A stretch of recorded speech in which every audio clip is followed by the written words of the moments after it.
Hi, everyone. I'm really glad we're here together today. This month, we're focusing on self care in a way that most of us weren't taught. Many of us learned how to stay busy, how to push through stress, or how to take care of the people around us. But very few of us learned how to care for ourselves in a steady, consistent way, especially in ways that support how the brain and body actually work. For those of us in recovery, this gap becomes even more noticeable. Our systems adapted to years of overwhelm, stress, and overstimulation. What might look like distraction, forgetfulness, irritability, or impulsiveness is often the brain trying to cope with environments that have been too demanding for too long. None of that reflects a flaw.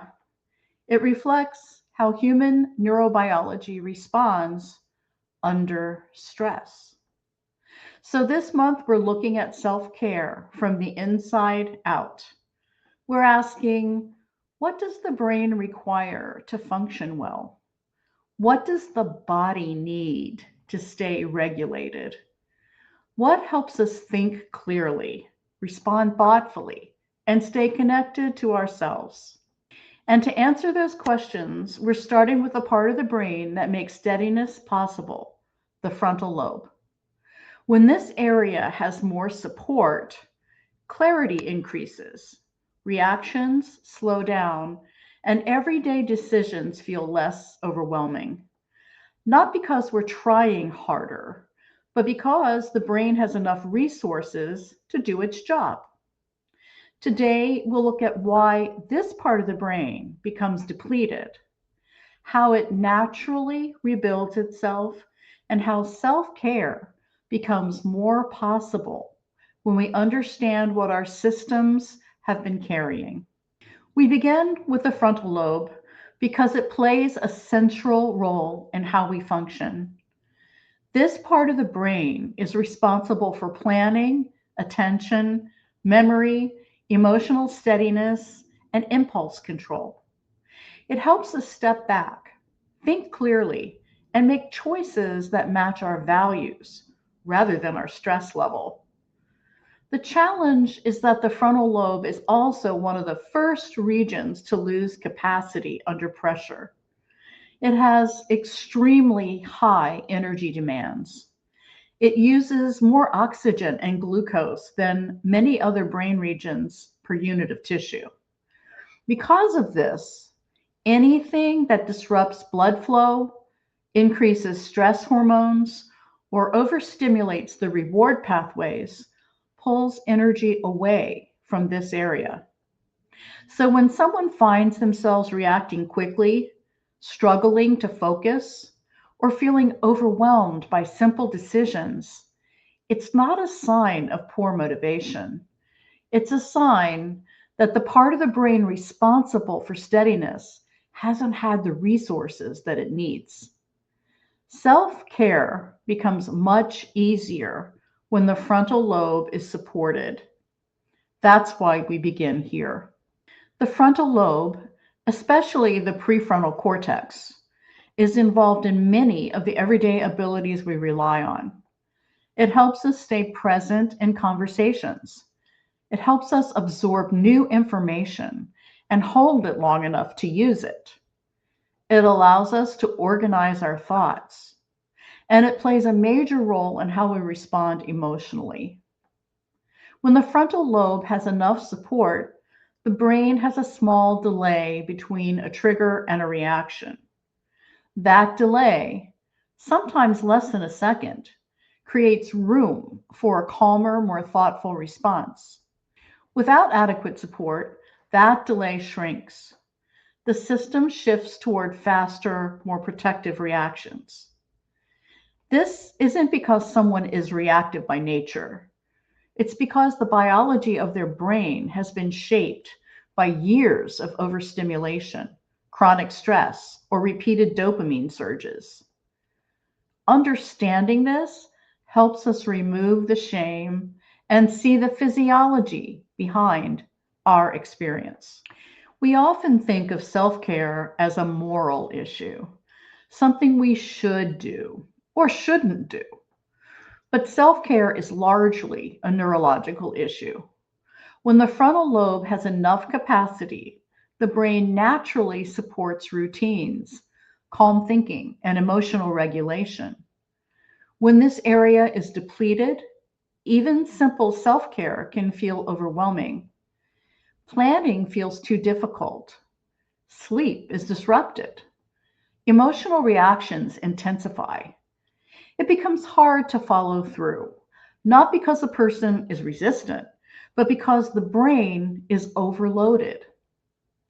As the frontal lobe regains capacity, often through consistent routines, reduced stimulation, and emotional safety, self care stops feeling like a chore. It begins to arise naturally because the brain finally has the resources it needs to participate in steady, organized behavior.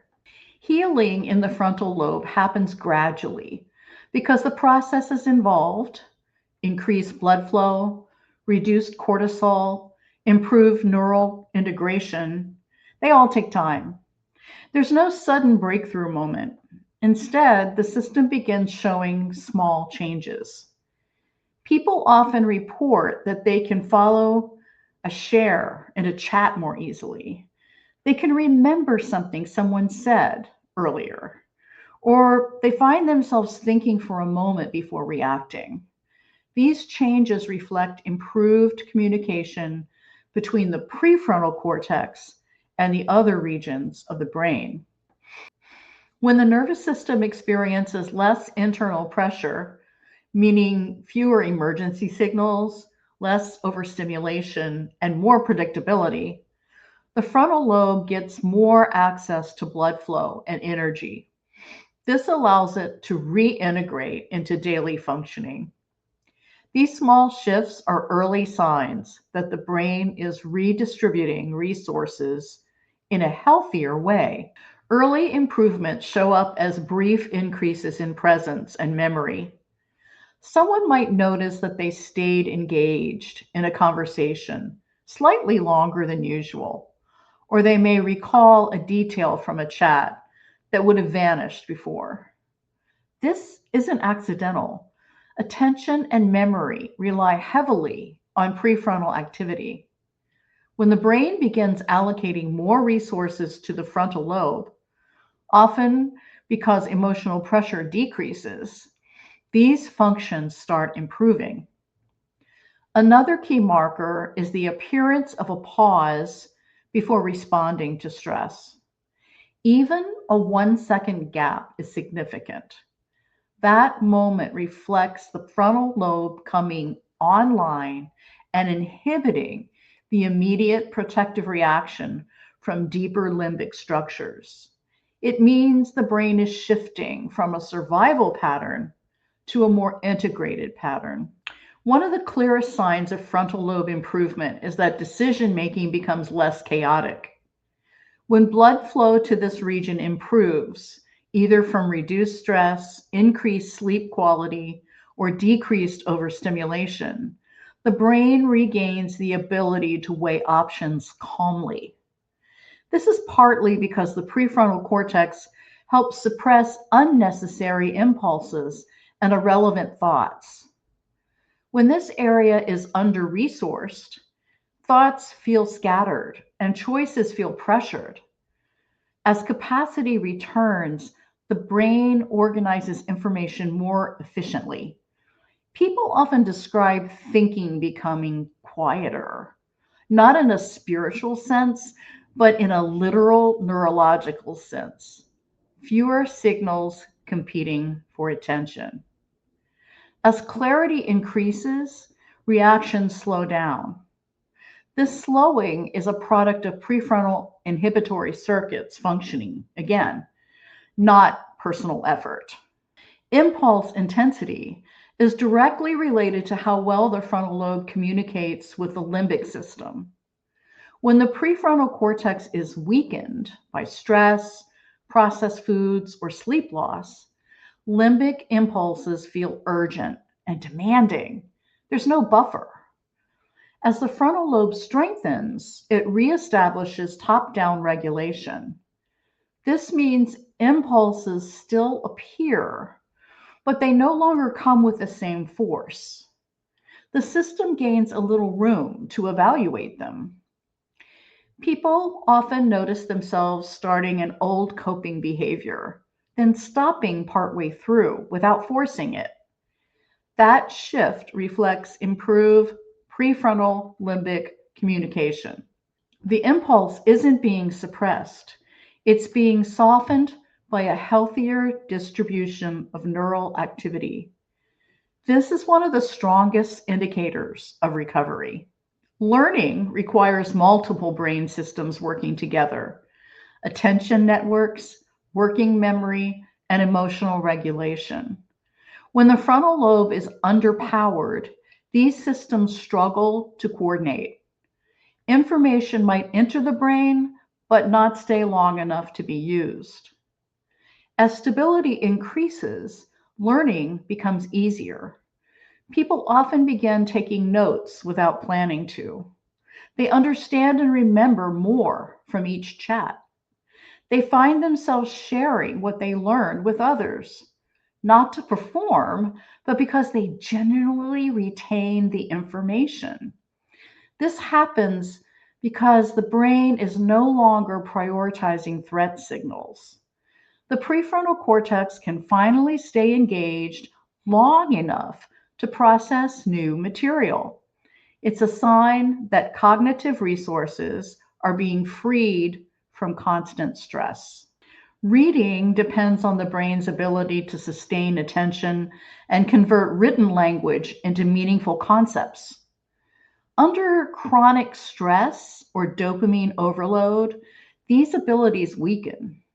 The brain prioritizes scanning, jumping, or skimming because those patterns conserve energy. As the frontal lobe strengthens, reading returns. People often start by noticing that they can read a short post and actually understand it. Then they find themselves reading part of the daily newsletter and remembering it later. Eventually, longer materials become doable again. This improvement reflects reduced cognitive load. When the brain isn't managing constant internal signals, urgency, overstimulation, or emotional pressure, it regains the bandwidth to process written information fully. One member shared that she read a section of the daily newsletter and was surprised to realize she understood and remembered it later. That's not discipline, that's brain recovery. Overstimulation is one of the biggest reasons the frontal lobe loses capacity. The brain wasn't designed for constant screens, noise, and shifting attention. Visual movement alone increases processing demands in the occipital cortex. Noise forces the auditory system to stay alert. Each of these sensory pathways pulls energy from the frontal lobe. When the brain is filtering too much input, it shifts into a more reactive mode. The prefrontal cortex, which is responsible for planning and regulation, ends up with less oxygen and glucose. Over time, the system stops noticing how tiring this is because the nervous system adapts to the high input level and treats it as normal. As the frontal lobe gains strength, the brain starts shifting its preferences. Instead of tolerating noise or screens without noticing, people naturally gravitate toward quieter environments. This isn't psychological, it's neurological. When the prefrontal cortex has more resources, it becomes more protective of attention. The sensory systems no longer need to dominate. The brain recalibrates, lowering tolerance for stimulation that used to feel normal. People describe wanting fewer tabs open, turning down background noise, or choosing a calmer space. Three forces consistently weaken the frontal lobe. The first is reduced blood flow. Processed foods and chronic stress reduce perfusion to the prefrontal cortex. This region has one of the highest metabolic demands in the brain. Even small reductions in oxygen and glucose can impair attention, planning, and impulse control. The second is dopamine overstimulation. Highly processed foods cause rapid dopamine spikes. Dopamine affects motivational salience. It tells the brain what to prioritize. When this system is overstimulated, the brain becomes biased towards fast, urgent, high stimulation choices, not thoughtful ones. This creates a long term pull away from frontal lobe functions. And the third is stress driven redirection. When the nervous system perceives threat, emotional, social, or internal, blood flow shifts from the prefrontal cortex to survival circuitry. This makes it harder to think clearly, remember details, or regulate emotions. These mechanisms explain why focusing, remembering, and slowing down feel difficult. The environment overwhelms the biology. For many members, multitasking isn't a choice, it's an adaptation. When life feels pressured, the brain shifts into faster processing modes, jumping between tasks. But every switch consumes glucose and oxygen, especially in the prefrontal cortex. Over time, the working memory system becomes overloaded. People describe losing the thread of conversations, forgetting small tasks, or feeling scattered. This isn't a personality trait, it's neurological exhaustion. As the frontal lobe strengthens, multitasking feels more tiring. That's not regression, though. It's a sign that the brain is finally noticing what was draining it. Sleep plays a critical role in frontal lobe recovery.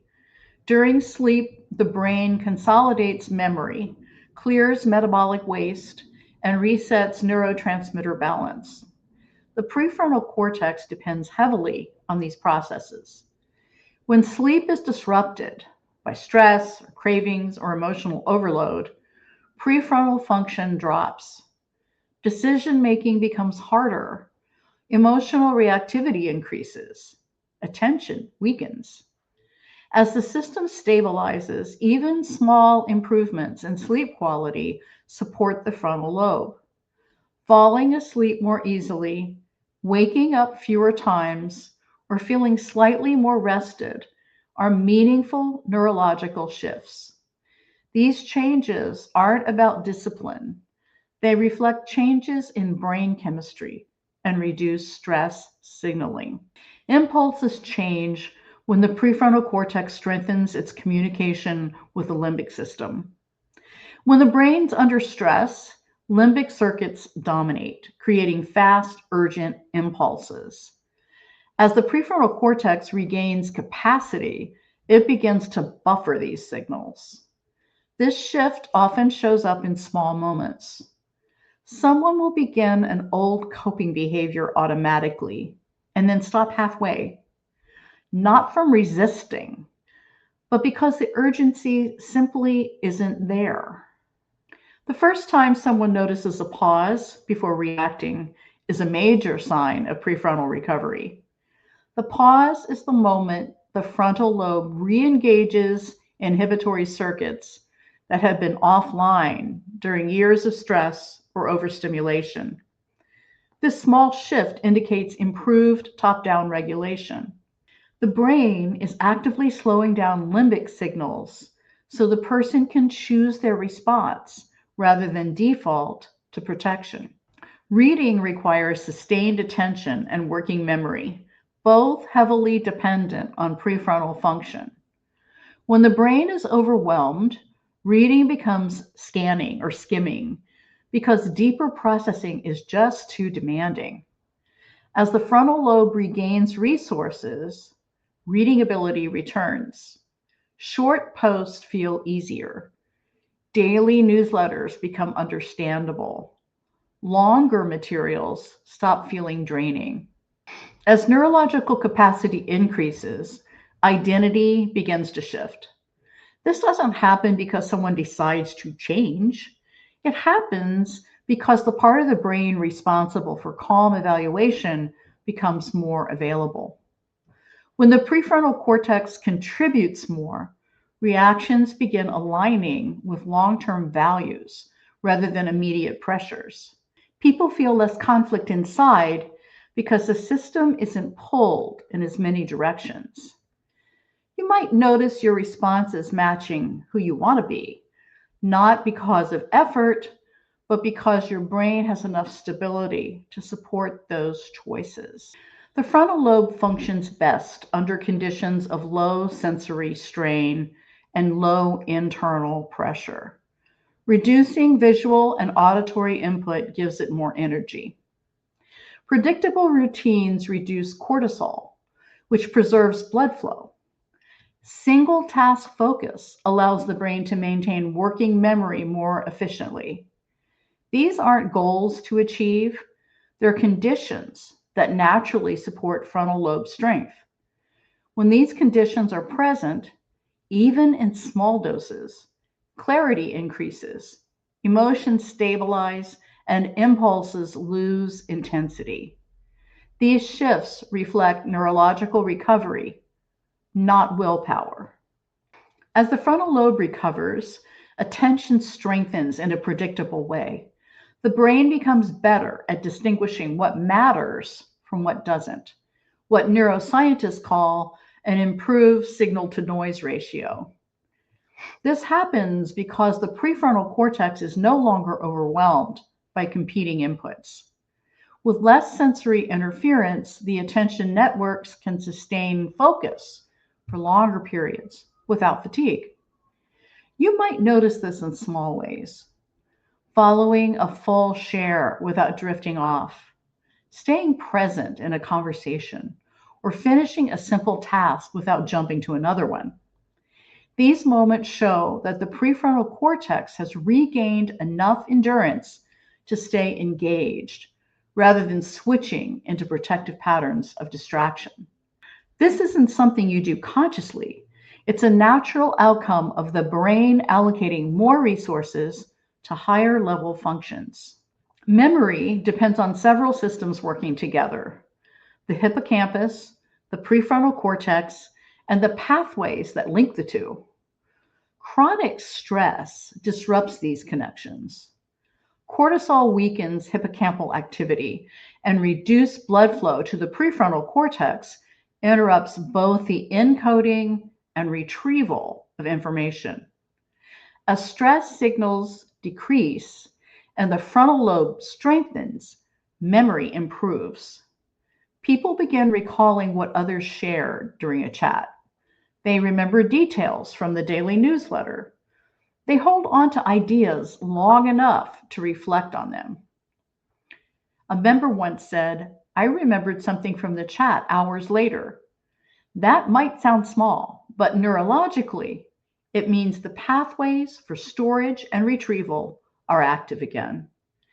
Memory improvement is one of the clearest signs that the system is shifting away from survival mode. Decision making becomes clearer when the brain is not dominated by limbic urgency. The prefrontal cortex is the part of the brain that evaluates options, predicts consequences, and plans for the future.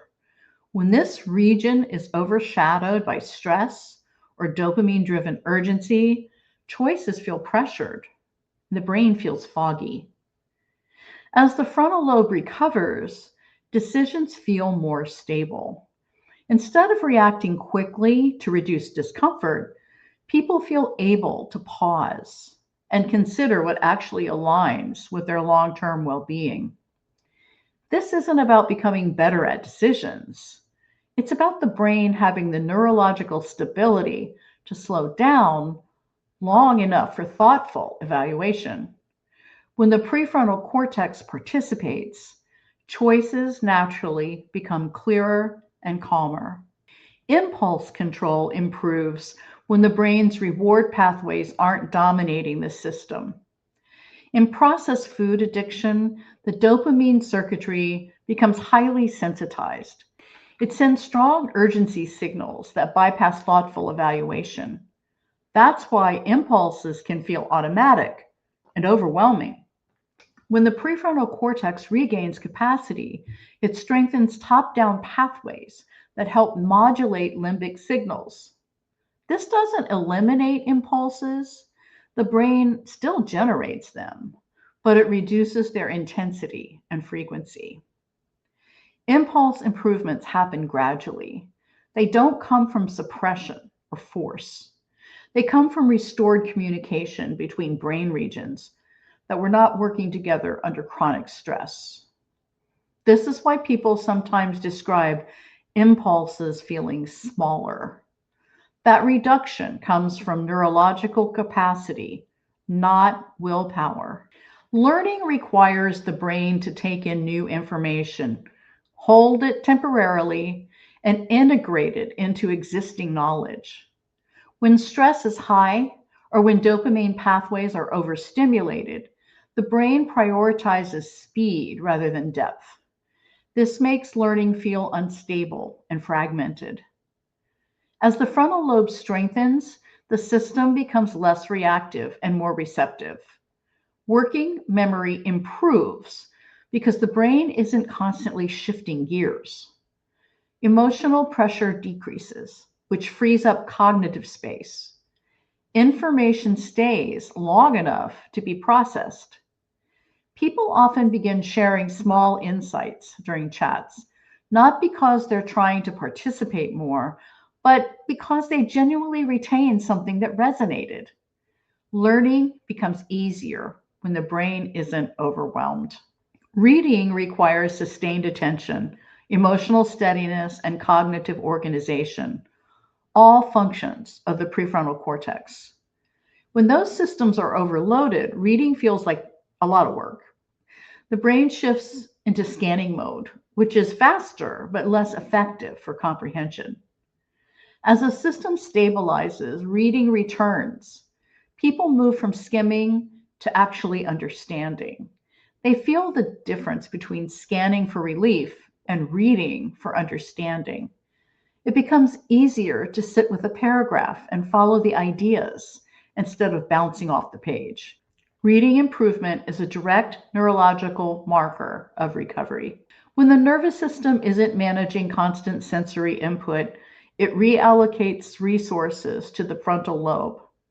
Visual and auditory systems can take up enormous processing power, especially when multiple stimuli are present all at once.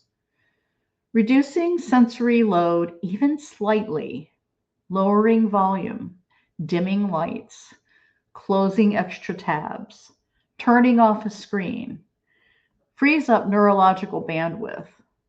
The brain uses that bandwidth to support clarity, memory, planning, and emotional regulation. This is why people start naturally choosing quieter environments or fewer distractions. It's not a preference shift. It's the brain protecting itself by using energy more efficiently. Self-care becomes easier when the environment isn't constantly pulling at the system. As the brain stabilizes, identity begins to shift. This doesn't come from deciding to change. It comes from the system having enough neurological support to act in ways that match long-term intentions. When the prefrontal cortex participates more, the person has more access to what they care about, what they believe, and how they want to respond. The system moves away from survival-based patterns and towards steadier, value-based behaviors. This is why people feel themselves behaving more like the version of themselves they recognize: thoughtful, patient, clear, and consistent. These shifts reflect changes in neurological cooperation, not personality changes. Identity strengthens when the brain is no longer overwhelmed. True self-care doesn't require elaborate routines or strict plans. It emerges when the brain has enough stability to support thoughtful choices. When the frontal lobe is active and connected, people can sense their needs more reliably. They recognize when they're overwhelmed. They choose quieter moments. They respond to stress with more clarity.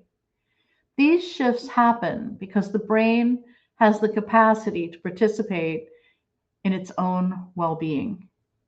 People feel more grounded, not because they're trying to be, but because their system isn't constantly in survival mode.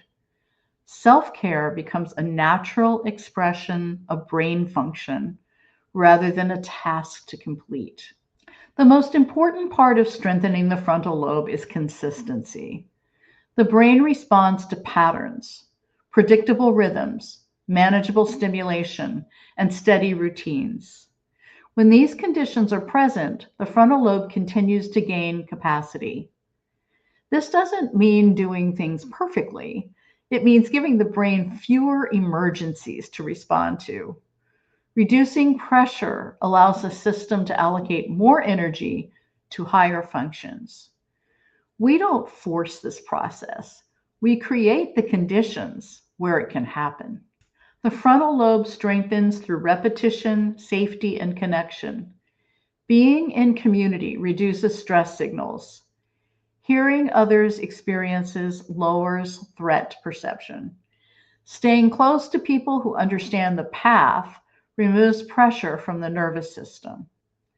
Every moment you spend in a supportive environment is part of your brain's recovery. You're not doing this alone. None of us are meant to recover in isolation. We're building clarity, steadiness, and self care together, step by step. You've just explored one of the most important foundations of recovery: how the brain supports self care, identity, and stability. Every small sign of clarity, every pause, every moment of reduced urgency is evidence that your system is healing. There is nothing wrong with you. Your brain is doing exactly what human brains do under pressure. And now, as the pressure decreases and safety increases, the strengths inside you are coming forward again. We're in this together, learning and healing and building steadiness one small step at a time. Thank you for listening.